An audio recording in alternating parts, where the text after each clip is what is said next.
I'm back for part two of The Human Condition, the epic Arrow release of Kobayashi's wartime epic, World War II.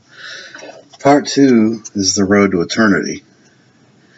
And here we've got Kaji who really in the first film was trying to avoid the war, doing everything he can to avoid getting drafted into the war, was working for a company that was handling mineral excavation in Manchuria.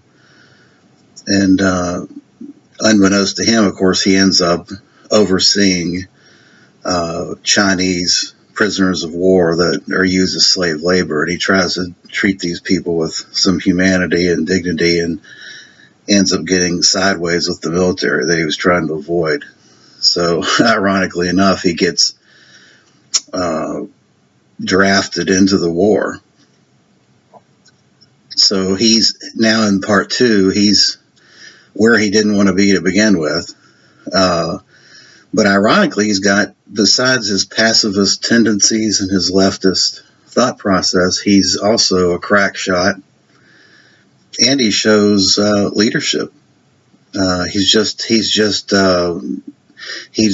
doesn't orient well with the top-down, follow orders, military mindset. He's very much of his own thoughts, and of course he's a true out-and-out pacifist. But the military leaders, while at the same time kind of beating the crap out of this guy to beat some sense into him, also have to acknowledge that he's got some things that can make him successful in the military, which is he's a great shot with a rifle, and he has some abilities as a leader that stand out, even though he's clearly looked at by the military leadership as a commie and a communist sympathizer.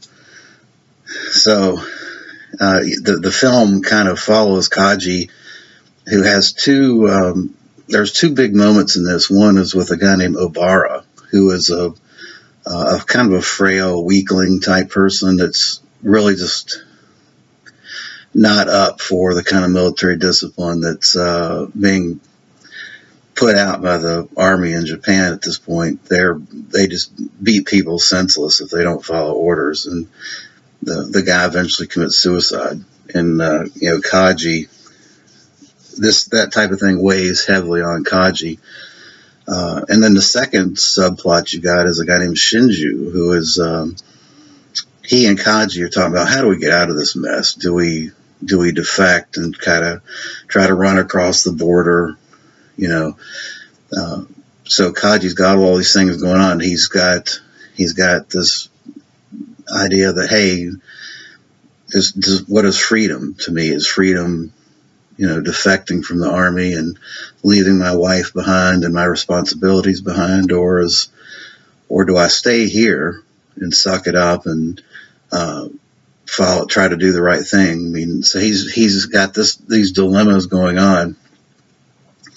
Long story short is he ends up in the middle of a Soviet army invasion, and his whole troop gets overrun.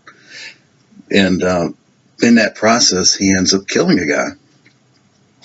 The guy goes mad, and he kills him to try to keep their position quiet so they don't get killed by all the Soviet troops. And so all the things that he's held dear, that we were introduced to in the first film, pacifism, humanity, respect for the fellow human being, all those things are starting to just be eroded away in Kaji. And it comes to a precipice with, of course, the murder of a fellow army soldier.